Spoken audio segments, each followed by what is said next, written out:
Hi everyone, நான் தான் உங்க திடீர் பேசுறேன். இப்போ நம்ம எதை பத்தி பார்க்க போறோம் அப்படின்னு பாத்தீங்கன்னா, கிரெடிட் கார்டு நம்ம கிட்ட வந்துருச்சு. அதுக்கப்புறமா நம்ம கிரெடிட் கார்டை எப்படி ஆக்டிவேட் பண்றது அப்படின்றது தான் இந்த வீடியோல பார்க்க போறோம். ஃபர்ஸ்ட் கிரெடிட் கார்டு வந்தோடனே நம்ம அன்ராப் பண்றதை பத்தி பார்த்துட்டோம்.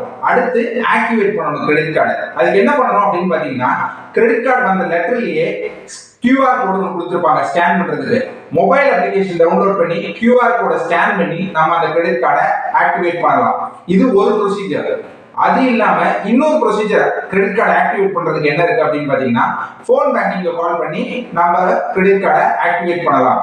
அது எப்படி ஆக்டிவேட் பண்ணணும் அப்படின்னு பாத்தீங்கன்னா, எந்த பேங்கோட கிரெடிட் கார்டு வாங்கிட்டோமோ அந்த பேங்கோட கஸ்டமர் சர்வீஸ் நம்பருக்கு கால் பண்ணி கஸ்டமர் சர்வீஸ் எக்ஸிகியூட்டிவ் கிட்ட I would like to activate the credit card அப்படின்னு சொன்னோம்னா அவங்க வந்து நம்மளுக்கு அந்த கிரெடிட் கார்டை ஆக்டிவேட் பண்ணி தருவாங்க.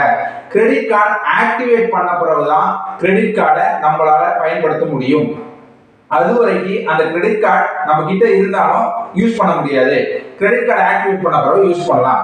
அதே மாதிரி நம்ம கிரெடிட் கார்டு வந்த பிறகு தெரிஞ்சுக்க வேண்டிய விஷயம், டிரான்சாக்ஷன் பண்றதுக்கு முன்னாடி நம்ம கிரெடிட் கார்டு இன்டர்நேஷனல் கார்டா இல்ல டொமஸ்டிக் கார்டான்னு தெரிஞ்சுக்கணும். இன்டர்நேஷனல் கார்டு அப்படின்னா நம்ம வெளிநாடுக்கு போனா கூட இந்த கிரெடிட் கார்டை பயன்படுத்தி பொருட்கள் வாங்க முடியும். டொமஸ்டிக் கார்டா இருந்தா இந்தியாவுக்குள்ள மட்டும்தான் இந்த கிரெடிட் கார்டை பயன்படுத்த முடியும்.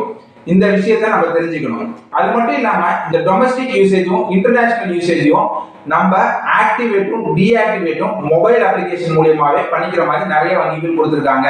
சில வங்கிகள் மட்டும்தான் உங்களுக்கு டொமஸ்டிக் யூசேஜும் இன்டர்நேஷனல் யூசேஜும் ஆக்டிவேட் பண்ற ஃபெசிலிட்டி கொடுத்திருக்க மாட்டாங்க. நிறைய வங்கிகளில் இந்த ஃபெசிலிட்டி கொடுத்திருப்பாங்க. இதுதான் கிரெடிட் கார்டை ஆக்டிவேட் பண்றதுக்கு இருக்க ப்ரொசீஜர். இந்த வீடியோ பிடிச்சிருந்ததுன்னா லைக் பண்ணுங்க, ஷேர் பண்ணுங்க. மறக்காம உங்களுக்கு இருக்கக்கூடிய சந்தேகங்களை கமெண்ட் செக்ஷன்ல கமெண்ட் பண்ணுங்க. இந்த சேனல் பிடிச்சிருந்ததுன்னா மறக்காம சப்ஸ்கிரைப் பண்ணிக்கோங்க. தேங்க்யூ.